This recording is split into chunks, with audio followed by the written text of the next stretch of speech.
And we're live. Thank you guys so much for joining me. I'm Jen. I'll be your host today. Really excited for this call. I think this is the first time we've had the opportunity for all of us to get together and to really connect with IOTA, at least me personally. Dunks, welcome back. Mark, welcome back. Thank you so much. Harry, welcome to, I guess, Blockchain Banter, Bancor live stream. It's a pleasure to have you.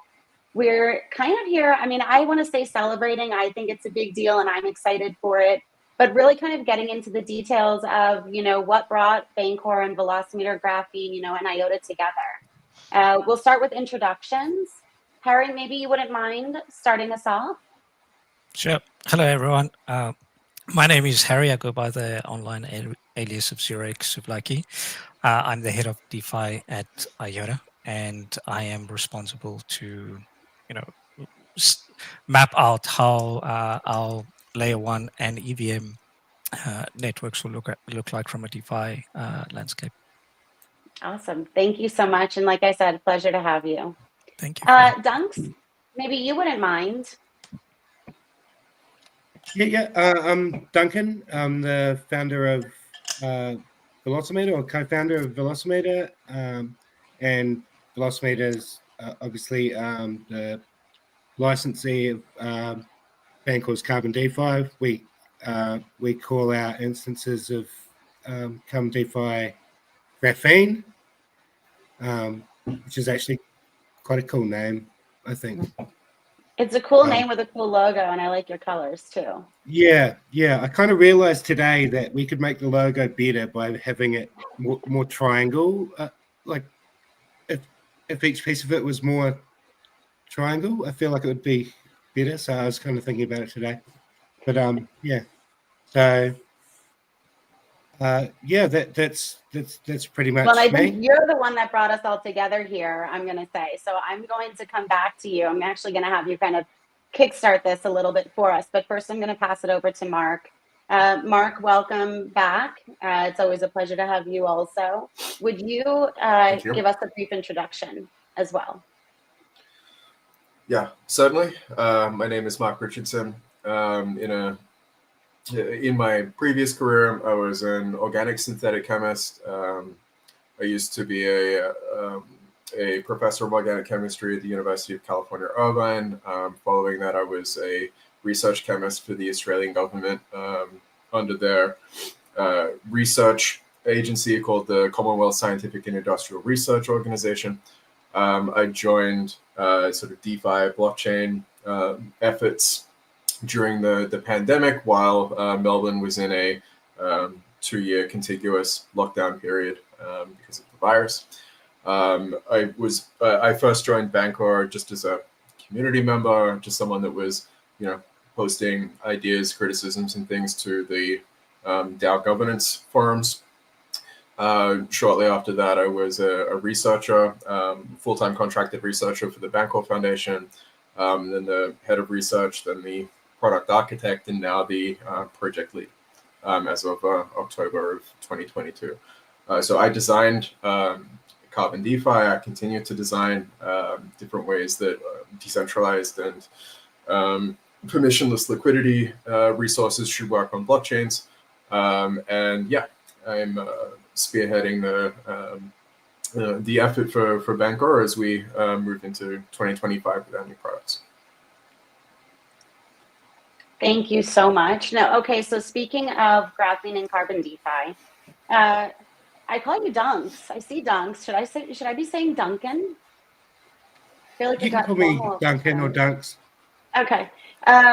Now you had said that you are the co-founder of Velocimeter, who has deployed Graphene, right? You said this is a licensed deployment of Carbon DeFi.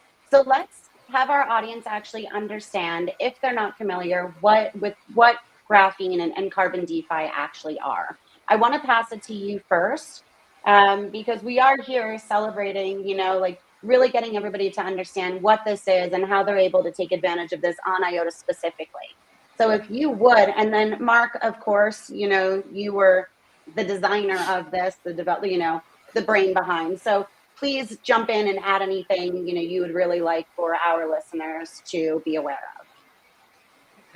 Yeah. So probably the easiest way to say what graphene is maybe to say a few of the things that it can do.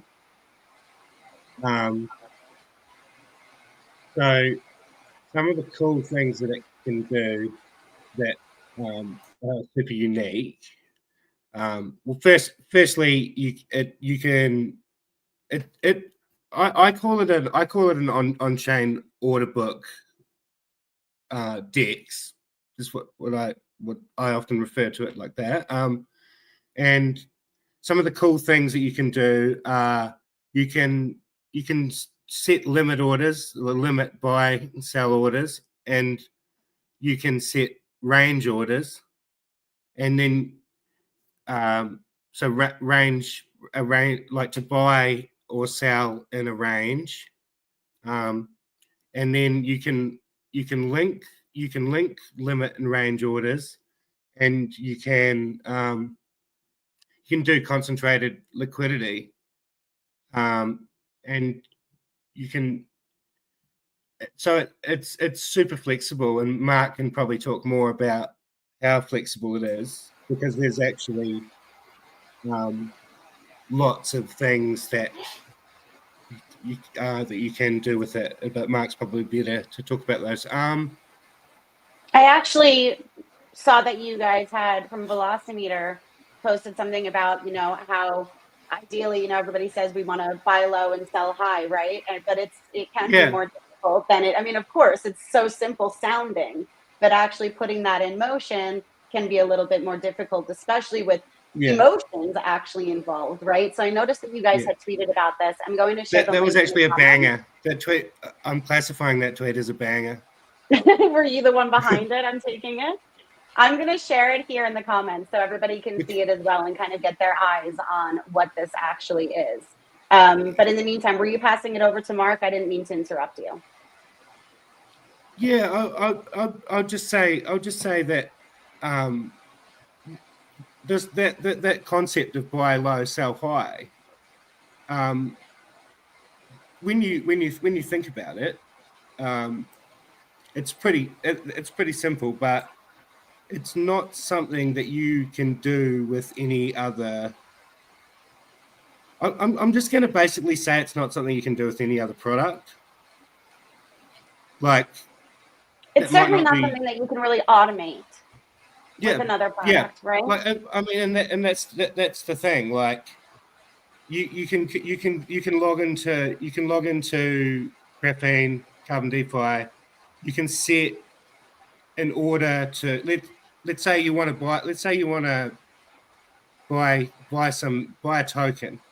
Maybe it's just launched and you're hoping for it to go lower before you buy it. So you might set a range order, and if the token moves into that range, it will start to buy tokens with your let's say your USDC or your WIOTA, and it will continue to buy as price moves into that range.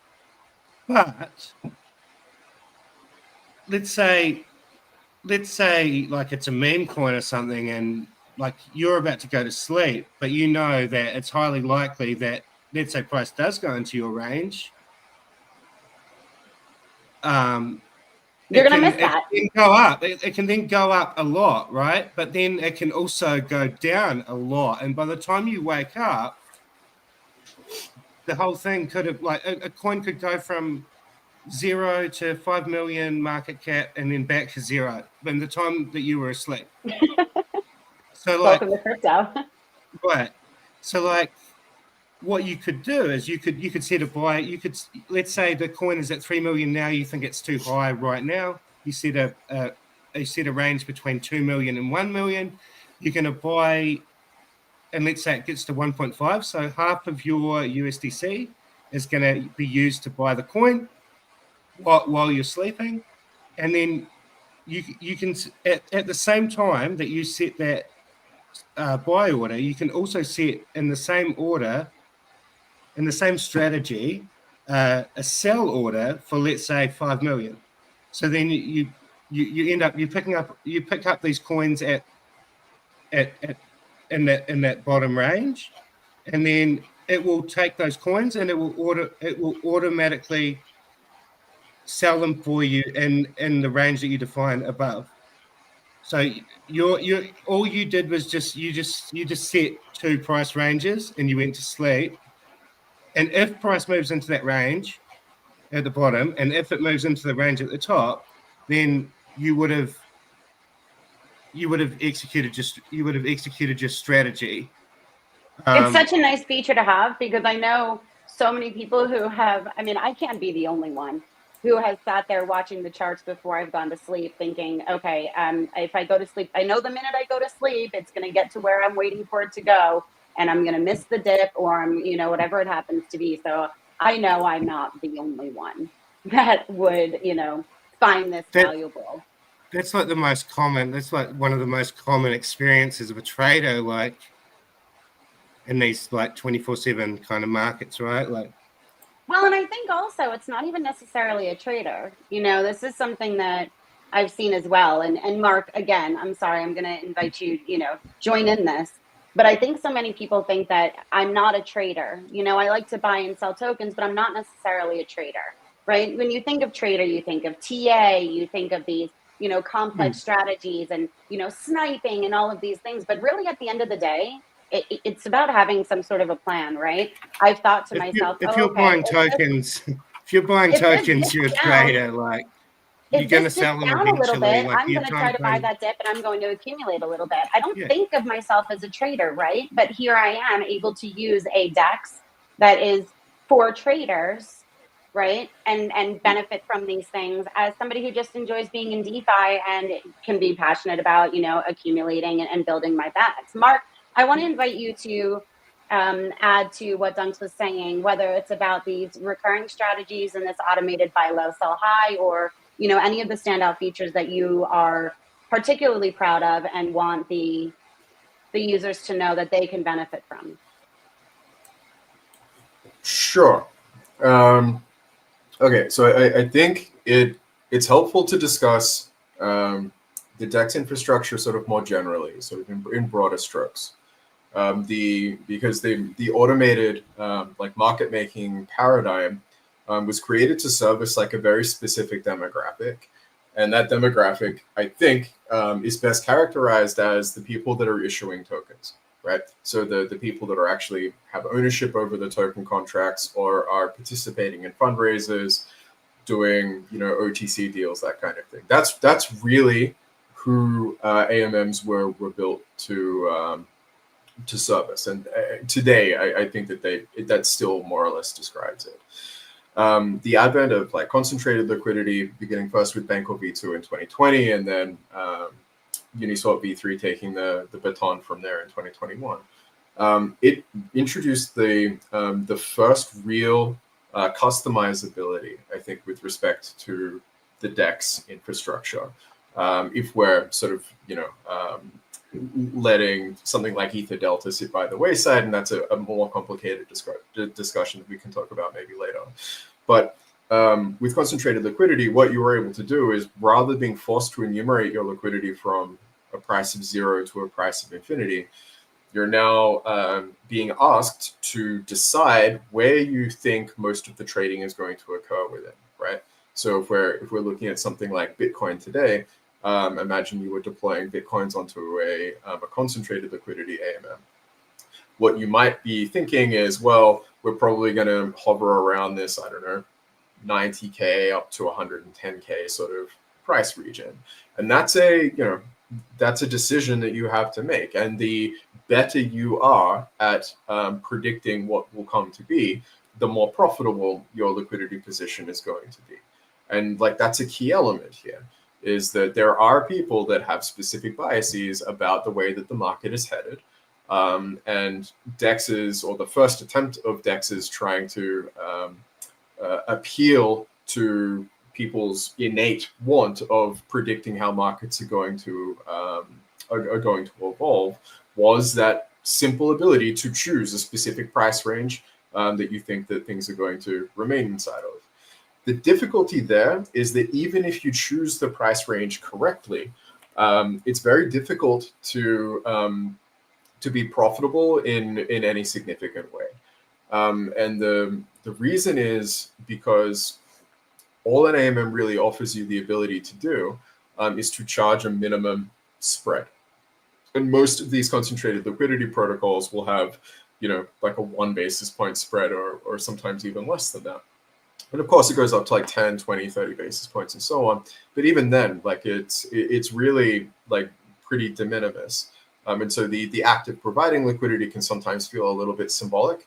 And there's been a lot of, a lot of targeted criticism from people that do identify as active traders as to why DeFi didn't have any products that were built to service their specific outlook.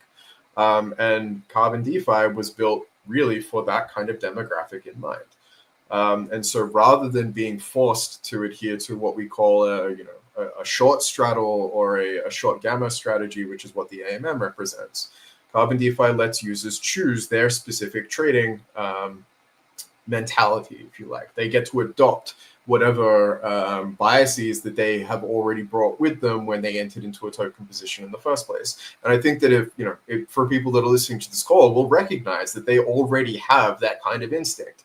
There are people that, let's say you're holding Bitcoin, have already said to your friends, you know what, if it gets to $150,000, I'm out, right? Or if it gets to $250,000, I'm out.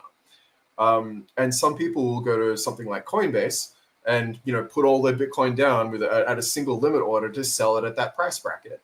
And then there are the people that are a little bit less certain, the people that are saying, well, you know what, maybe it will go between 150 and 250,000. And so I'll sell a little bit at 150, I'll sell a little bit at 200, I'll sell a little bit at 250,000 or something. And this is essentially what a range order does, right? Is that it allows you to enumerate an infinite number of limit orders between any two price brackets, and your return will always be the geometric average of whatever those two prices are, assuming that the thing is filled. But more than that, you can and there will be people again discussing their Bitcoin plans, that if they do sell everything at 150,000, what price will they buy back at, right? Like if they're selling everything at 150,000, maybe they're going to buy everything back at 80,000 or 70,000 or whatever it happens to be. There will be people that are drawing lines on the chart right now, predicting what the price is going to be in 3 years' time. And what's interesting is that even though this is such a saturating behavior for people that are trading cryptocurrencies, it's still behavior that isn't really supported by centralized exchanges. Just 30 minutes ago, I had a conversation with like a super user who is like blown away by the aspect of Carbon where you can actually place prices. You can quote prices with tokens you haven't even bought yet, right? That you can say, after my Bitcoin sells, then later buy it back at this price. Like this is the kind of flexibility that you get out of Carbon DeFi, and the precision, the flexibility that it embodies is something that you actually need a blockchain with smart contracts to do. It's not something that you can easily replicate with off-chain resources, and I think that that's something that we should spend more time talking about.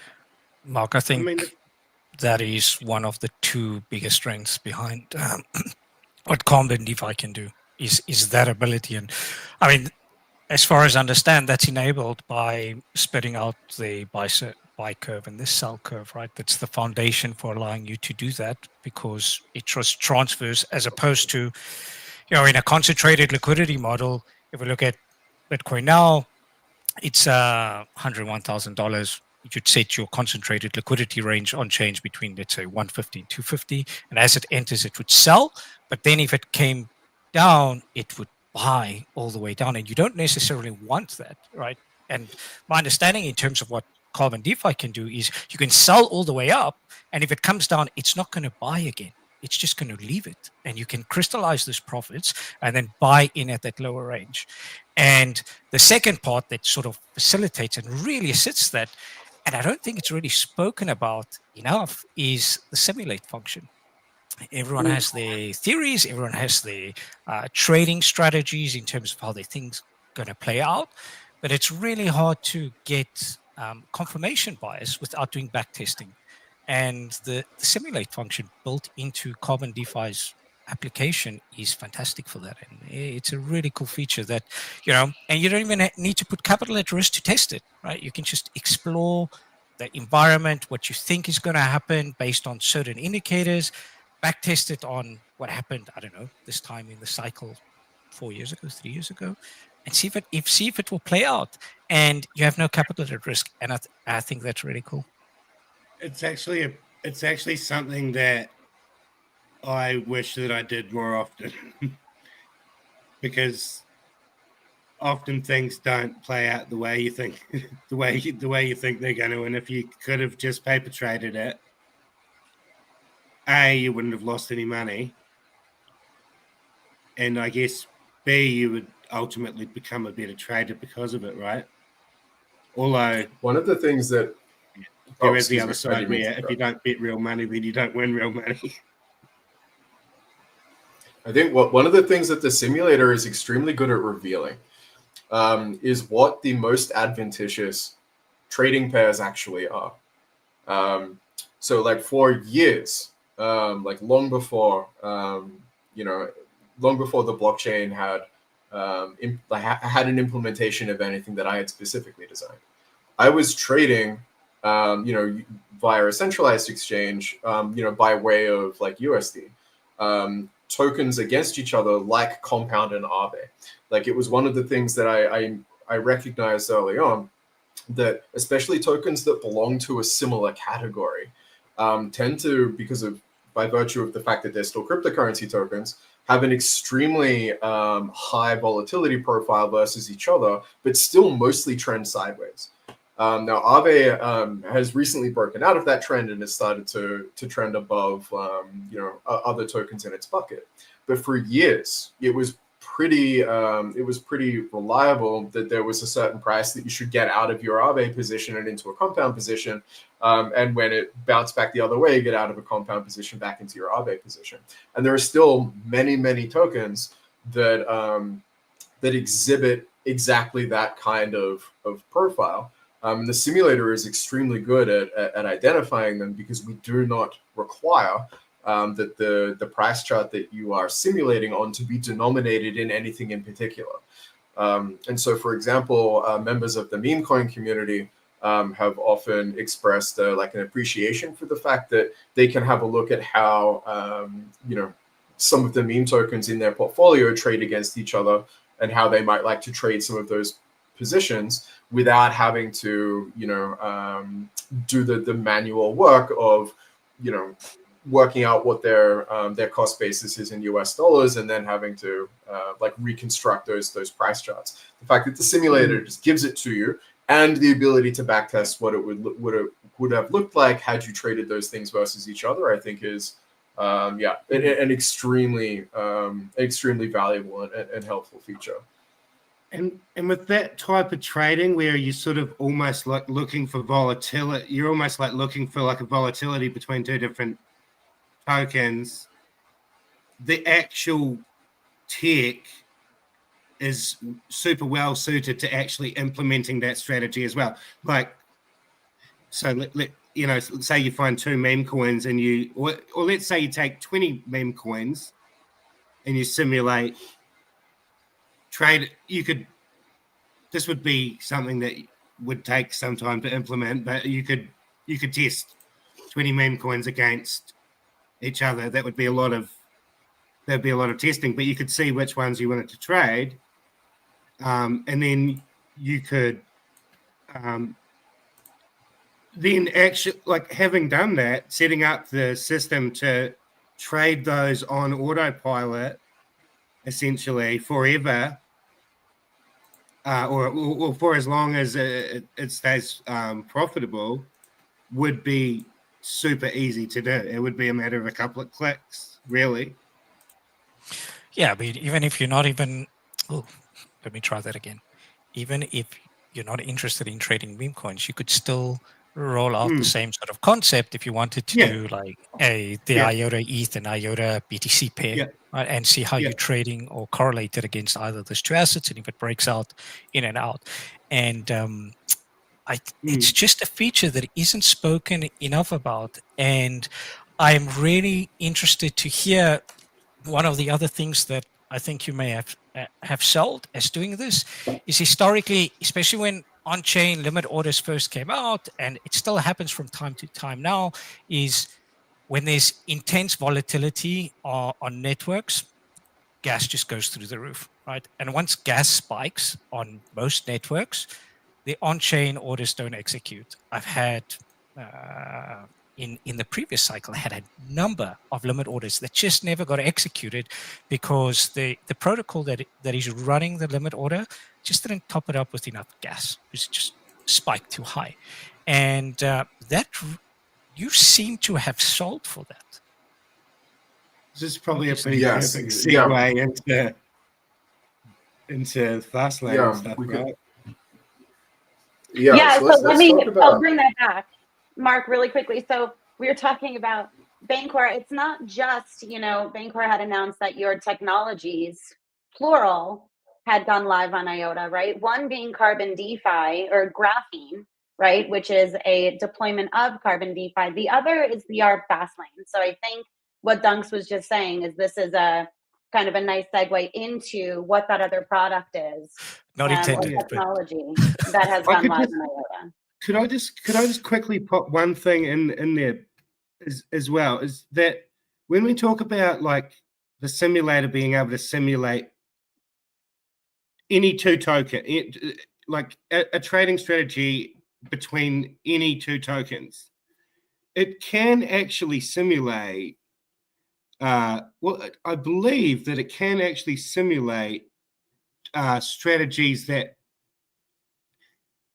It definitely can simulate strategies even between tokens that you wouldn't actually be able to trade. Like, so let's say, for example, there's a token that only exists on IOTA, and then there's a token that only exists on, let's say, Base. Obviously, right now, the current system will not be able to facilitate those trades because there's no two liquidity pools on the same chain to do that. But you could I believe you could still simulate it, but the one requirement is that the two tokens actually exist on the chain. They don't even have to be on a single DEX.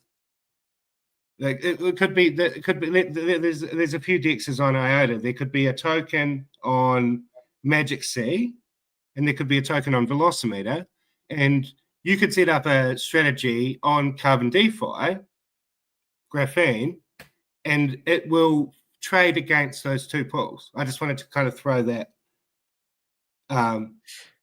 in there. Mark, you're muted if you want to get in on that.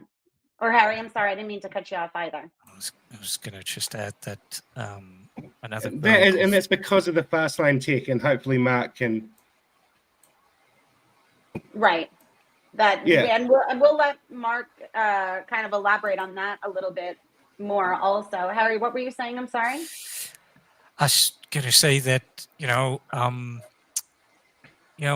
Mark started off by saying when AMMs first came out, they were basically for the court that were raising funds, where for me, carbon and graphene is more on the trader side of things. And then the evolution is that you're not only looking at one DEX in terms of executing the trading strategy, and that's what Dunks was talking about, right? It's about best execution wherever you're placing the trade. And so without even realizing it, when you're doing these strategies and doing these implementations, Graphene on IOTA is ultimately functioning as a DEX aggregator, an extremely efficient DEX aggregator that gets you best price execution. And as a trader, that's all that you want, right? Well, it's the biggest thing you want. Right. It's definitely one of the main things that you want. Yes. Mark, I have your screen up here. Yeah. Okay, so this is Carbon DeFi, which, as we said, Graphene is this is what powers Graphene, right? So what are we looking at right now? We are looking at the simulator that Harry was speaking about earlier. So to kind of recap this, the simulator is something that you had developed for users to I mean, initially it was really an explanation of what Carbon DeFi was going, was supposed to be and what your vision for this was. But really, this is a back testing tool for users. It's available on desktop and specific deployments. Dunks, I would love to see it. I'm not sure if it's on IOTA yet, but I know it's one of the newer features. Some others have been added as well. So, hopefully we'll see them there also. But this is where users can go in. They can go in here, back test their trading strategies. With Graphene, with Carbon DeFi, you can pair any standard ERC20 token against any other standard ERC20 token. Now, just because you can do this doesn't mean that you're going to be able to go somewhere and find a chart to see this sort of volatility profile, right? So this is what the simulator shows you and allows you to back test up to 365 days, the sort of strategy that you would like to implement, see what those results are. So Mark, this is what you're showing us now. Walk us through this a little bit. Yeah, certainly. And like I don't have any specific feelings about either of these two tokens. I'm just showing that that the simulator works on arbitrary token choices. And so 4chan is obviously a relatively well-known website. I didn't realize it had a token, but whatever. So what I'm going to do here is basically simulate a situation where we were speculating on the price of 4chan versus the 1inch token. Obviously, 1inch is an extremely well-known and important protocol in DeFi, and the 4chan token is some random meme token, I suppose. And what we're doing here in terms of backtesting is that we're able to interrogate what the price charts of these tokens versus each other has been. So this is showing you the 4chan price in terms of 1inch tokens, effectively using the 1inch token as a numerem or as a quote token. And you can see it's been relatively relatively volatile. Sometime during like sort of January of 2024, we saw a lot of interesting price action.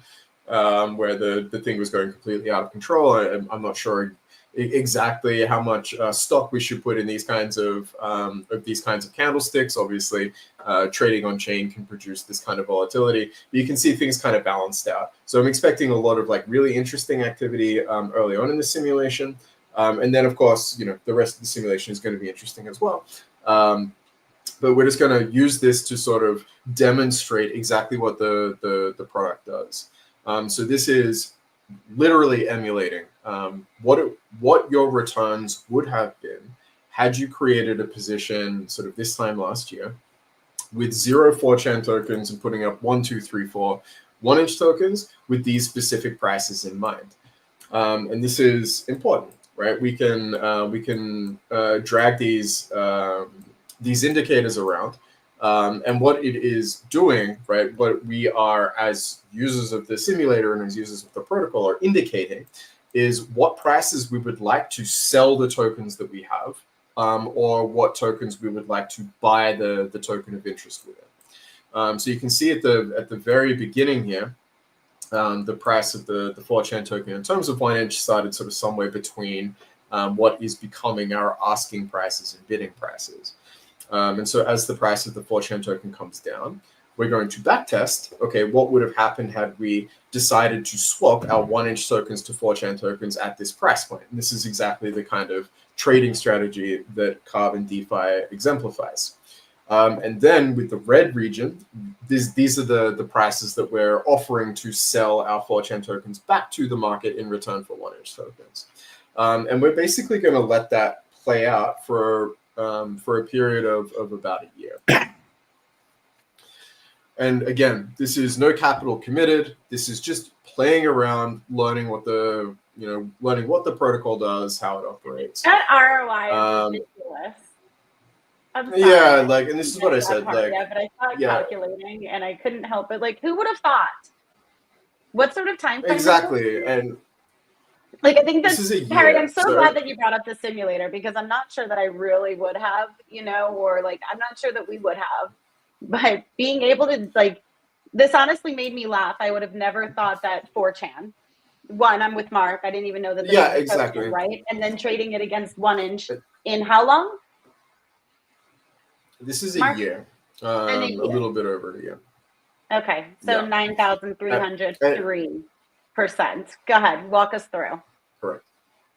So it's important to realize that, you know, we're doing a back test, right? So I have obviously chosen, you know, a price range to sell within and a price range to buy within that I already knew because of, you know, I had access to the forwards price chart, what would have happened. But what this is demonstrating, I think, is that if you were to choose this, right, and even if you had started, you know, looking at where the local tops were and that kind of thing versus the 1 inch token, you can see that, you know, this basically played out again about 6 months later. And this is the kind of thing that I'm trying to get people to realize when we are having a specific look at how different tokens trade within a same category or between categories. So, like, you know, having seen this play out twice now, you'll see that the 4chan token is currently at a local bottom, you know, versus 1 inch. And so maybe, you know, coming into the protocol with some 4chan tokens and setting up a sell range to, you know, to scale back into 1 inch tokens or whatever. Like, maybe this trading strategy is going to continue to operate this well into the future, or maybe not. But there are some people that, you know, might be well connected with the 4chan token community or the 1 inch token community or whatever. It doesn't have to be these tokens. But the point is that this, you know, nearly 10,000% ROI is completely without any kinds of rewards or fees or any of the other like marketing gibberish that tends to populate the DeFi landscape. This is purely based on how well you have set up your trading strategy. And again, this is literally paying the gas cost to set up the strategy at the very start, which is basically pennies. Carbon is an extremely lightweight decentralized exchange. And Graphene. And just letting it run. Everybody knows when they go to IOTA, they're looking at Graphene, right? That Right, ROI, exactly. though, is denominated in 4chan tokens, though, right? And you do end up with 100% 4chan tokens at the end of this particular strategy, right? Correct. Yes. Yeah. So we denominate the ROI in terms of the in terms of your chosen numeraire. So this ROI is indeed being quoted in terms of 1 inch. So it's based on the base asset. The quote asset, which in this case is 1 inch tokens. And if we go back, we can see that 1 inch has probably improved in price, you know, since a year ago as well. And so whatever this 10,000% ROI is, trading it versus 4chan tokens would also bleed over to to probably be even slightly more exaggerated compared to US dollars. So if you were to sell, because you end up with 100% 4chan, but if you were to sell that 4chan right now, you would have 114,000 1 inch. Is that right? Correct. Yeah. So this is telling you what your this is based on the conversion rate at the end of the simulation. Yeah, like so even though 4chan might be at one of its lowest points that it's been at, which it looks to me as though maybe it is, you've still got way more 4chan. You've still got you still have literally a 9,000% ROI. That's what it comes down to. And Yeah. I think this is something, if I can jump in really fast, that's on top of HODL, right? So you It's just started probably a little bit confusing as an 1, 2, 3, example. 4. Go ahead, Dunk. Let's use another one. Yeah. Harry, were you Good gonna say Let's do something a little. Yeah. I guess it's just important to clarify your ROI. Is that expressed in dollar value or is it expressed in tokens? Because I It's understand expressed in it to be tokens. tokens multiplied then ultimately by dollar value. So in an uptrend market, your ROI is multiplied or multiples of 9,000 times price growth. And I think that just ended up with 10,000 growth in 4chan tokens because of where you're on the range, right? If you cut it earlier, then you sit with more 1-inch. But yeah, this simulation is probably easier to understand. Yeah, And so I want to just point out talk about to Mark, if I may please, but this is on top of HODL. So even if you see these price, these tokens that are going up and maybe they've done, they've both done a 10 times value or whatever it happens to be, that's not the ROI that you're seeing. That ROI that you're seeing is on top of that HODL value. Go ahead, Mark. Right. And that's kind of what let's have a look at this performance versus HODL chart. Because it is being reported, in earnest. So for example, when so this is looking at, we've now flipped it. So 1-inch has now become our base, and we're now using ETH as the quote. And so you can see as 1-inch lost value versus ETH, and we started buying those 1-inch tokens during this market capitulation moment in beginning around the end of May. You can see our performance versus HODL, it does go down, right? So we're now, our portfolio is worth slightly less than had we just held on to that ETH.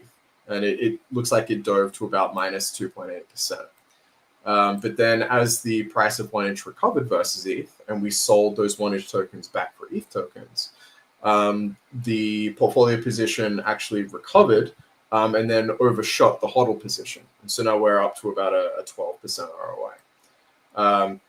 And as this continued trading back and forth, you can see the HODL position is basically tracking out that market condition.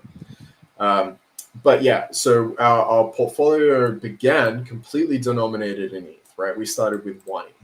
And by the end of this simulation, we've got about half an ETH and something like 5,500 1-inch tokens. And the way to calculate this ROI is basically to look at what is the quote price of 1-inch at the end of the simulation, convert that to ETH, and then find out how many ETH tokens that's worth. So in this particular case, we're looking at a 13% ROI, and this is trading, two tokens that don't have nearly the volatility profile against each other that the 4chan example did before. What if someone but wants yes, to this do is. Sorry, Mark. Excuse me. What if someone wants to change their ranges? We're showing that this is going for a year, right?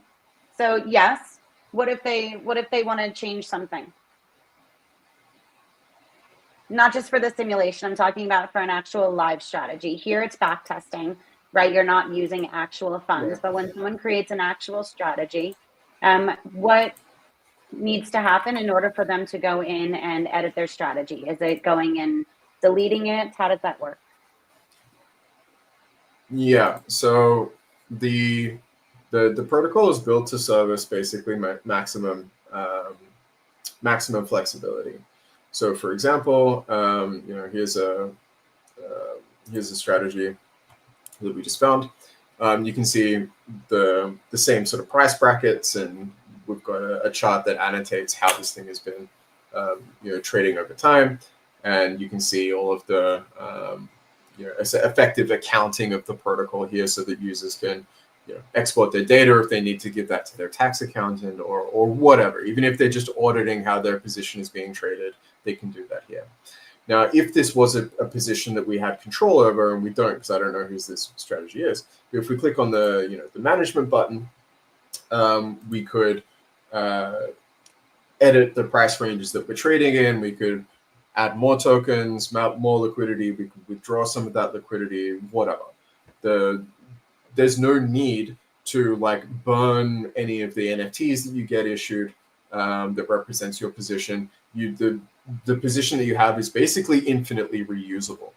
And so as you decide to go on maintaining and editing your position, it's actually extremely gas efficient as well in that regard, because there is no need to kind of do this constant housekeeping cleanup stuff.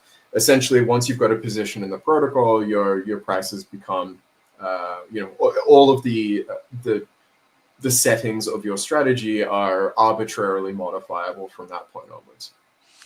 And is that done by just updating the metadata behind the NFT, or because you said you're not minting a burn? Pretty much.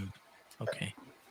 That's cool. Yeah. If you like, the best way to understand it is that the NFT really is just a symbolic connection between you and the contract. So your actual position really does exist inside the smart contract, and the NFT is really the permission, right? That's the thing that says whoever has this NFT is allowed to edit the thing. So we don't really use the NFT itself. It's really just something that the user has in their wallet. They actually edit the information on the smart contract directly. So more like an LP receipt token that's just not an ERC20. Okay. Exactly. Okay. It sort of represents the ownership of the. It just sort of represents. It just gives you the ability, essentially, to edit the parameters of the curve, I guess. I want it also to. gives you the ability to move it between. Go ahead, Mark. Finish your thought. It also gives the ability to. It also gives the ability to move between addresses, right? Which is something that is like actually important. So, for example, imagine a company that's managing liquidity positions, for example, being able to send just the NFT onto someone that might be responsible for a specific liquidity pair or something, and now it signifies that they're going to have the responsibility for managing that. The contract only requires that the person who is signing the transactions own the NFT at the time that those transactions are being signed. So you don't need to sort of withdraw stuff and send things around and that kind of thing. It's kind of all tied to the NFT. Yeah, I guess it gives you some composability in DeFi as well. The composability in DeFi. Okay, so we have about 10-15 minutes left. So I want to touch on a couple of different things. And I want to be able to pass it over to Harry also, because I had seen a couple of announcements and things that are happening on IOTA. I want to give you the opportunity to highlight those. But really quickly, Dunks, earlier you had mentioned Magic C. In one of your tweets, you had mentioned Popsicle Finance. These are other DEXs on IOTA, right? Not a competition, almost complementary to Graphene. Mark, I want to ask you, it says that the trades are executed via arbitrage. So when someone goes onto Graphene or they go onto Carbon DeFi, you're not looking for a liquidity pool the same way you are in an AMM, right? So if there's no existing liquidity, say, or you're the first person to want to trade this specific token on Graphene, this isn't a deterrent. Maybe you can just briefly talk about this and talk about the ARB Fastlane for us. Yeah, certainly. So typically, when you're providing liquidity to a decentralized exchange, the trajectory that you're going to have is that you are going to explore which liquidity pools are available and then decide which of those liquidity pools you would like to participate in. Carbon DeFi is completely different because there are no liquidity pools. You can just set up price quotes for whichever tokens you like versus each other. And the reason why we're able to do that is because Carbon DeFi is really a liquidity wrapper around the entire blockchain that it is deployed on. And this includes, the DEX aggregators like OpenOcean, like ODOS, and all of the other AMMs. But then also other like more bespoke liquidity sources, things like perpetuals contracts and stuff that might have some token liquidity that gets executed on chain. All of these things touch Carbon DeFi in some way, and that's all facilitated by and Graphene, excuse me, and that's all facilitated by a set of smart contracts and a little bit of off-chain infrastructure that we call the arbitrage fastlane.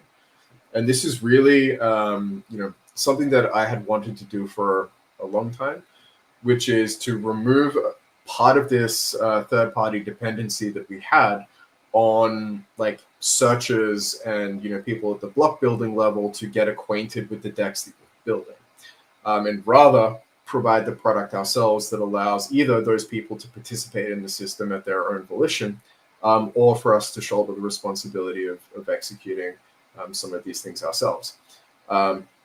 And that system is the ARB Fastlane. And what it means is that as soon as you create a pair, so for example, that 4chan 1-inch token pair that we examined just previously. As soon as you create that position, the ARB Fastlane then starts mapping out all of the liquidity sources that exist for the 4chan token and for 1inch. But not just those tokens directly, but then all of the tokens that exist as like intermediaries en route to be able to fill one of those positions.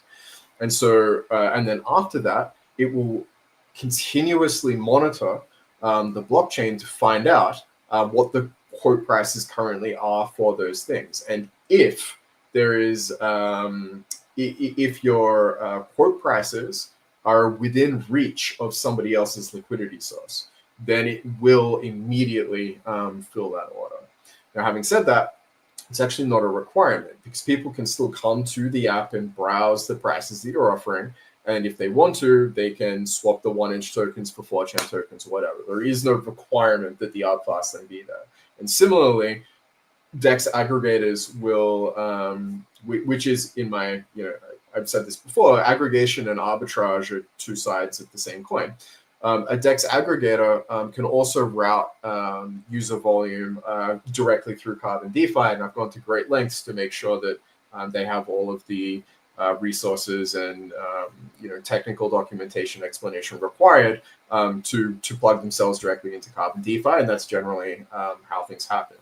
But if those systems fail, right? If there is no one using 1inch on that day that wants to trade 1inch for 4chan, and if there is no user that happens to come to DeFi and browses those prices, if the rest of the market equilibrium still moves into your price range, then the ARB Fastlane will make sure that your price that your order gets executed at the time that it should be executed. And this is coming back to something that 0x Savlaki said earlier on in our conversation, which is that he has set up like limit orders and things before that failed to get executed because he didn't charge enough or he didn't recharge that position with enough gas or something to make it execute. And this is important because that's not how Carbon DeFi operates, right? There is no keeper system. There is no Oracle system. There are no third-party dependencies that are constantly managed that kind of eat away at the gas that you have offered it. That would mean that after a certain time that it expires. After you create it, you only have to pay the gas once. And like I said, it's cheaper than traditional liquidity provision. These are very, very lightweight contracts. After you've paid that, you're effectively quoting the price to the entire chain from that point onwards, right? It operates very, very similarly to something like eBay or, like a Craigslist, like classified section or something. You're just offering that price. And then you're relying on the rest of the infrastructure to then be aware of those prices in order to be confident that it will be executed when it should be. And rather than, invite people to have to trade against interrogate those prices. Yeah, rather than invite people to interrogate those prices in the way that we used to, we now interrogate those prices ourselves so that there's a much larger sense or a more thorough sense of redundancy built into the system. So if our RBot doesn't take it, it's usually because someone else's did, and that's what we want. So really, I'm going to kind of sum this up. Go ahead, Duncan. What was that? Orders are actually always executed at the price that you set. Always. What you quote always. is what There's you receive. Always. There's no, yeah. What you quote is yeah. what you receive. It's just slippage, to summarize in a really, I think, simple way. I think you could say that the orders that you put are, you could call them intents, right? Actually, that's not summarizing in a simple way. I've had this discussion with Mark before, and he's like, it's pretty much the ultimate intense DEX, if you really want to go there, Jen, because sometimes it's like, well, Mark, it's not an AMM. Is it an order book? No, it's an order book style. Is it an intense sort of DEX? Kind of. I mean, it's really kind of the ultimate if you want to consider it that. What you're saying is, I only want to sell at this price. I only want to buy at this price. I don't want to have to go through all these different DEXs to try to find who has the deepest liquidity, worry about my slippage, and be concerned with sandwich attacks. If I go to Graphene or I go to Carbon DeFi, I get to choose the exact price that I'm going to receive, nothing more, nothing less.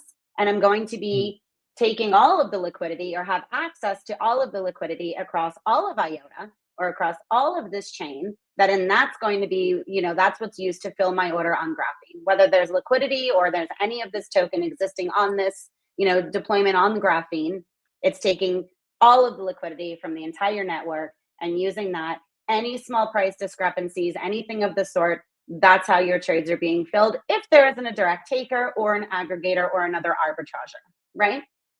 Yeah.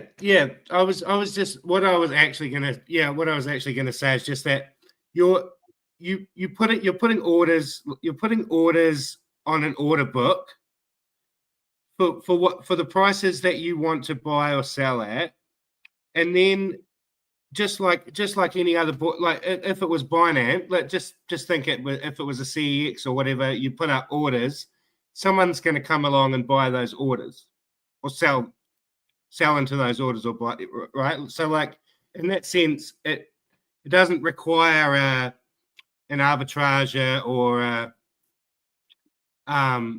it doesn't require an arbitrager or the Fastlane protocol. Users can trade between themselves just like any other AMM, right? Like let's say you could put a position in Carbon that is a concentrated liquidity position and use it, and so that and let's say the price is in that range, then there's liquidity there for people to buy and sell at around the current price. And users can come along and trade in and out of that liquidity using the UI, just like any other AMM, essentially in that sense. And then you've got then you've got, before you even have the Fastlane, you've got aggregators that treat it the same way, essentially, that they treat any other AMM or order book that they work with. And then finally, you've got the Fastlane protocol, which will perform a similar type of thing. So you've got three ways that your orders are going to get executed, and they do. Mm-hmm. I think the nice thing, as a DEX, you want to be integrated with all of the leading aggregators and things like that, right? The ARB Fastlane, what I've kind of considered it in the past, is almost like a de facto taker. Maybe there isn't somebody on the other end of that aggregator, or there isn't somebody who's going to the trade page or who's, trading spot. The arbitrage, like the ARB Fastlane, is that de facto taker. It's if this isn't happening, but there's something happening over there, it's going to access all of that. I saw that Mark had to drop, so I will apologize on his behalf. But I also know we're at the top of the hour, and I really wanted to hear from Harry. I'm so sorry that we ran this right up until the top of the hour. Do you have a few extra minutes, or can I at least take a minute to congratulate you? I noticed the same day that, I think I mentioned it earlier, but I want to highlight it once more. The same day that Velocimeter made their announcement that Graphene was live on IOTA, Bancor made its announcement that, its technologies, Carbon DeFi, like Graphene and the ARB Fastlane were live. IOTA also announced that you guys had met this fantastic milestone of 100 million in TVL. So congratulations on that. And you guys have some other things, like a lot happening.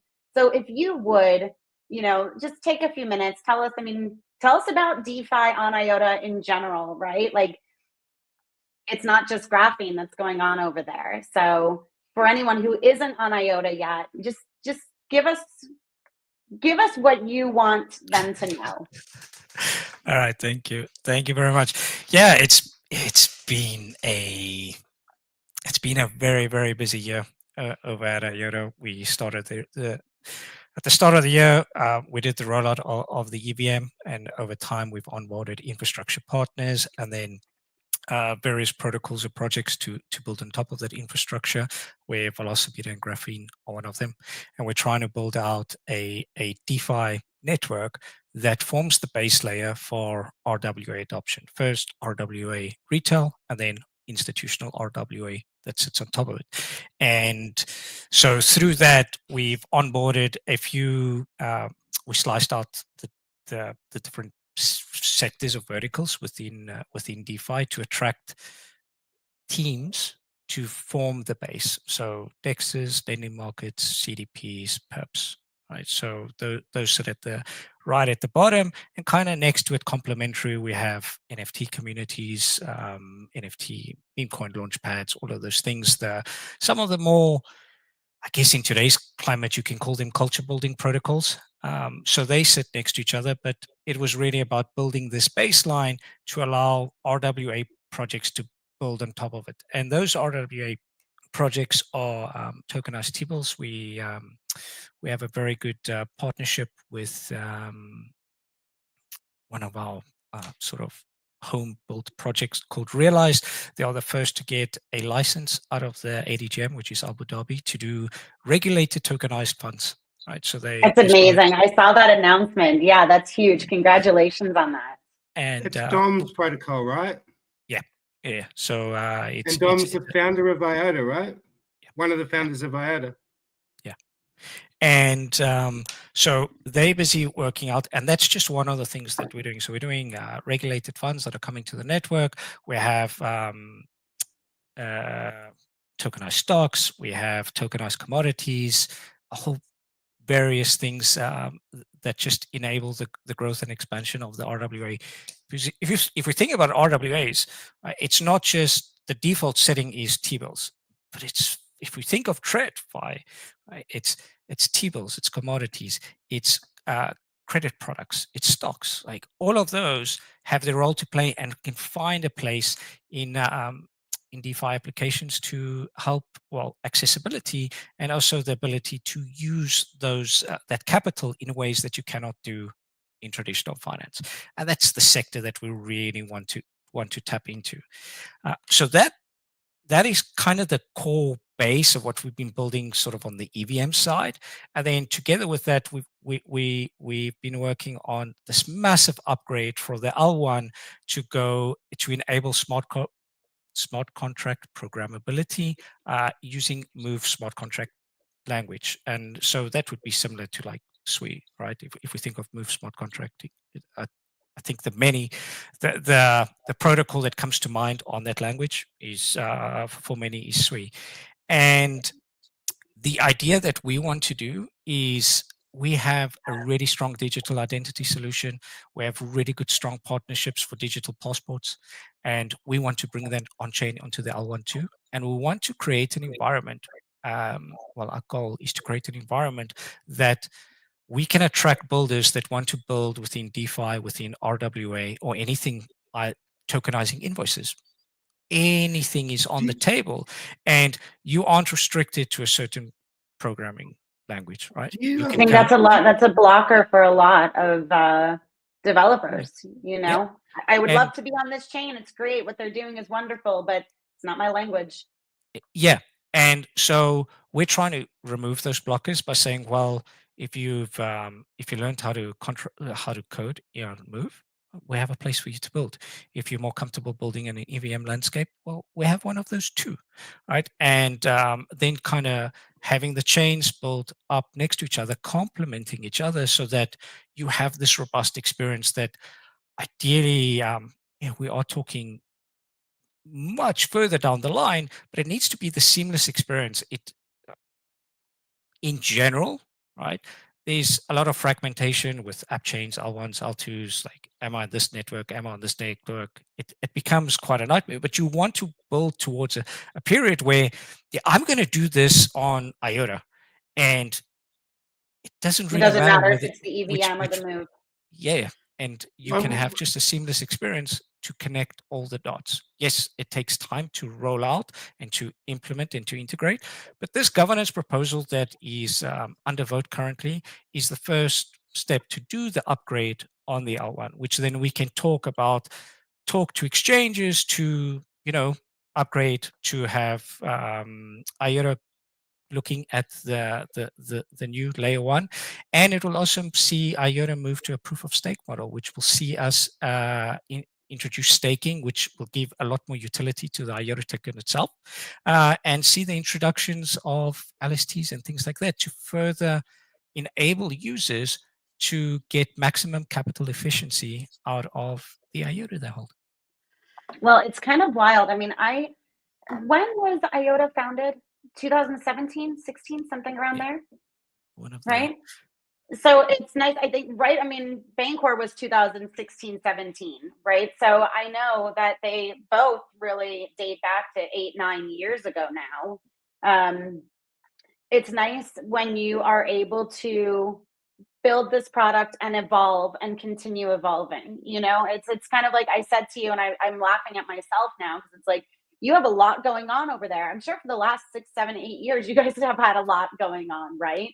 As we say that this space moves so quickly, and there are different sectors, different things that are really just narratives, not even narratives, you know, use cases, I would say, that really come into play and becomes a narrative in a certain way. But I think it's more the use cases. And so being able to evolve with that and seeing that it's on governance and you guys are moving in the direction that you are and creating this sort of new use case, you know, for IOTA and proof of stake, it's fantastic to see. And so from somebody who, I haven't been here since 2016 or 17, you know, but I'm a contributor to a project that has, and it takes a lot, you know, and congratulations on everything that you guys have done and continue doing, you know, just hats off to you. Thank you for the kind words. Mm-hmm. I've got a question. Go ahead, Don. So I was just wondering if you got any thoughts on how like the digital identity kind of piece fits in with the real world assets piece. Like, obviously they can be two separate things, but I'm just wondering, is there like a way that they kind of dovetail together in some sense as well that you've heard people talking about or thinking about, or? You know, yes, there is an outcome where they do dovetail quite nicely together. However, if by answering that, I'm expressing my own opinion, right? I'm not talking about strategy that IOTA is gonna roll out. Yeah. No, I just kind of wondering if there was something that you could riff on a little bit, because it's absolutely. I just need to make it clear that I'm not talking about IOTA is going to do the strategy now. No. Yeah. I don't have the authority to do that. But if you think about how the different variations of digital identity, we're talking about on-chain, you know, AML checks, if we're looking at transfer rules that are coming into place or in place in the EU, MiCA regulations, all of these things are happening to evolve and enhance the on-chain experience to bring it aligned to prevent malicious on-chain activity. And I think digital identities can form a key part of that. And it doesn't have to be in a way that compromises who you are, your wallet. Right. If you think about you do a digital identity together with ZK proofing, there are already test cases out there that you could be issued a digital identity token for passing a degree at a university, right? And all that happens is this wallet now has an identifier that they have passed. They have an accreditation at this financial institute. And then as a third party, how do you verify it? Well, you see, okay, is it a legitimate DID token? Yes, it is. And then using ZK proofing, you can call the data to find out, okay, without giving away who the person is, you can just see, oh, this is a DID that represents a degree in finance, for example. So you can see that this wallet provider has a degree in finance, but you still don't know who it is. And then how does that fit into DID? Well, KYC and AML checks. Let's say, you know, I think at banks, every 6 to 12 months, they put you through the ringer to do proof of income and all that kind of stuff. Now imagine your wallet has to do a KYC or proof of source funds, and every 6 months, it gets issued a digital identity. That represents you've passed the check with no other details. So then when you're checking on-chain activity, you don't need to disclose your details. The health of your wallet and the way you've managed your wallet says whether you adhere to regulations, and you can operate without saying, okay, this wallet belongs to Harry, this wallet belongs to Duncan, this wallet belongs to Jen. All you're going to see is KYC yes, KYC yes, KYC in progress. And that's it, right? And you do that through, there is an element of trust with third parties because that's not entirely trustless, but that is then how digital identities joins sort of, especially RWAs, because if you're bringing regulated activity on chain, you need to ensure that it's not so much that the three of us can participate. It's about if it's a regulated product that has security laws behind it, you need to prevent engaging with someone that is on the sanctions list or financing terrorism and all those kinds of things, right? An identifier like that can check the health of your wallet with your history in terms of who you've engaged with, and there's cool tools for that, like Luca or Eclipse or chain analysis, right? That all happens. You can see wallet passes. Okay, you've done, you've submitted to, I don't know, a independent third party like ID Now or SumSub or whoever has the accreditation to do it, and they issue the token, and that's it.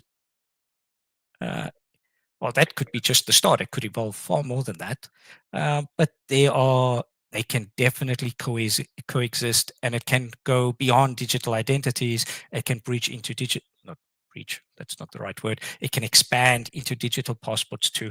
They can definitely coexist, and I do think, personally, I think that's the future. I'm super interested to see what types of real world assets can be traded on exchanges like Graphene. I was just going to say that too. We're talking about real world assets. Go ahead. Mark actually talks quite a bit. Often Mark talks about like the example of eBay as an example of like the functionality, the mechanism, the kind of easy. Yeah, and like obviously like eBay is actually a real world asset trading platform, right? Mm-hmm. Because the things they're selling are like, when we think of RWAs, we often think of treasuries and stuff like that. But I mean, technically, all assets are So I do think we're going to see a lot of things that we've never seen traded on chain yet will end up being traded on chain in 2025. I think it's going to be a big year for RWA. RWA, it'd be big. But I'm even thinking of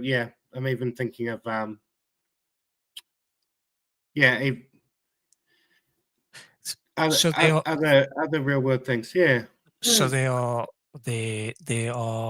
companies out there that they tokenize alcohol, right? High-end wine, gin. Well, you can there's a team on IOTA that do tokenize gin, right? So you buy an NFT and you redeem it for a bottle of gin. That's very simplistic. I thought you were saying gin, and I was like, gin? Yeah. Really? Okay, this is very cool. I've seen bottles of wine from like vineyards in Europe, you know what I mean? Things like that. But this was years ago, and maybe they were just too early, because things like this, they really are fun to, participate in and to be able to distribute in that sense, right? Well, can you think of a better way to prove authenticity of a luxury something, wine, sports car, whatever, watch, than having something encrypted on chain that no one can tamper with? I think it's arguably the ultimate form of proof of authentication. And Dunks, I think that then just leans into what you're saying. If we're talking about RWAs outside of the finance sector, I think it can cater for all of that. We just need to figure out the most efficient way to do it. Right? It might not be the most efficient to slap a barcode on a bottle of wine that is attached to an ERC 721 or 1155. Right? There needs to be something else that comes out. It could be an ERC 404. I don't know what that is, but we're definitely going down that path. It's one of the industry as a whole where is moving into a really exciting space around regulatory clarity, which allows us to then explore these things. Because previously it was difficult to do these things because you don't know. You don't know whether you're going to end up with getting arrested if you go somewhere. Just if you look at, there's many examples, or you get debanked as a someone senior. I think there's been multiple stories around that. Whereas now with regulatory clarity, we can start exploring things in a more safe way. I know it would probably happen slower because of regulation, but at least it will happen. At least it's allowing us to kind of, I mean, dip our toes in a little bit, right? It might not be like we're jumping in both feet, but it's progress. I would say anytime there's any sort of clarity in terms of regulation, it's progress. Even if it's a no, fine. Now we know, not going in that direction, we'll go this direction. Of course, we don't necessarily want to see all of that, but it's always nice to see any sort of clarity, I think. I want to thank you guys. I know that we went over 20 minutes. I am so sorry, but thank you both. Is there anything else that you really want to highlight? I also want to ask you, for our viewers, if they want additional information on graphene on Velocimeter, right? I'll step in for Mark, but I want you guys to go first. IOTA, what's the best resource for them? Where should they go when they want to learn about the governance proposal and what's happening within the ecosystem? So I think the safest way to follow the trail is to go through our X account, coming to our Discord. We have a very engaged community in the Discord, and from there find your way to the relevant official links, because market is moving up. Therefore, more and more scammers are coming into the space. But so just following the official channels through the IOTA account is the safest way to get access to that information. All of the announcements go out in our Discord server, also on Twitter. But if you want to come engage with the community, they are super engaged. They talk about a ton of various different initiatives, and they are fantastic at helping someone new to the ecosystem get up to speed with everything that's going on. And because it's the community, it's always just this raw honesty in terms of a lot of them have been around since 2017, right? And it's a lot of commitment and dedication, and yeah, they're cool to hang out with. I forgot I was muted. Sorry. Go ahead, Dunks. Sorry. Yeah. Thank you, Harry. You can same with Velocimeter. Go through our Twitter, and links to everything is through our Twitter. It's actually a really good pro tip of a way to find anything, I believe, is to start with Twitter. Although there are, you do have to be careful. You do have to be careful. I want to know if it's the official. I want to go to their official X account. I'm the worst. I don't Google it first. I go to X. Yeah. Well, it's easier to kind of. It's not that there isn't fake accounts. It's just easier to know whether or not they are fake. Yeah. Yep. And also because you're on X, that X isn't having a private key stealer software running or something in that, right? Yeah. Well, we've heard of accounts, being taken over, compromised, like that, right? Like, I don't want to say, it was like you were saying earlier, Harry, like, just want to make it clear, like, this is your personal opinion, just because I go to X and I trust, the bios and stuff doesn't mean you can all the time. So to everybody, like, please don't hold me to that. I am going to post up here Velocimeter Dex, this is where you can go. Velocimeter, like we said, Tungsten Velocimeter, the ones behind Graphene, which is powered by Carbon DeFi.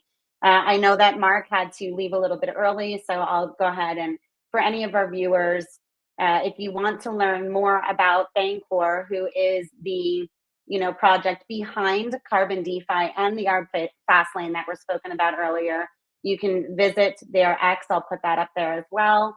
In addition to, I would probably say the best place to find specifics on Carbon DeFi would be the Carbon DeFi Telegram. If you really wanted to interact with the community, let me get the. Mark has a whole course. Mark has a whole course on. Mark has a whole course on everything you could imagine. He's like, he loved being a professor, and yeah. What were you gonna say though? I'm sorry. Yeah. He has that whole. He has like an 8-hour like lecture series on AMMs and on Carbon DeFi. He does, yeah. So really fast for anybody who doesn't know. Yeah. I don't know if Mark said it in the beginning, but Bancor, when he was talking about the AMM, Bancor had invented the AMM, and in 2017, and concentrated liquidity. Actually, it's been popularized by Uni. It's actually a Bancor invention in 2020, and then now there's Carbon DeFi, and you were kind of speaking about the the different curves and things. So it's kind of the third major invention from Bancor. But yes, Mark has like a big lecture series that he did for the Bonding Curve Research Group and for the Token Engineering Academy. Also, you could find those on the Bancor Twitter. That's if you want to really deep dive. Yeah. This is the Bancor X account. With that, you guys, I apologize for keeping you so much longer than I had intended, but I'm glad that you were able to stick around. Thank you so much. Congratulations on everything happening on IOTA. Dunks, congratulations to you and to everybody behind the scenes at Velocimeter and Graphene and Bancor. It feels odd because I'm representing myself, but congratulations to you as well on your technology is deploying on. Congratulations, Bancor. Yeah. Thank you guys so much. It's been a pleasure, and we'll definitely catch up soon. I look forward to all of everything coming to fruition. Any questions, reach out to any of the guests here. Thank you, guys. Thank you for having me. Of course. Cheers. Bye-bye. Thank you. Cheers. Bye-bye.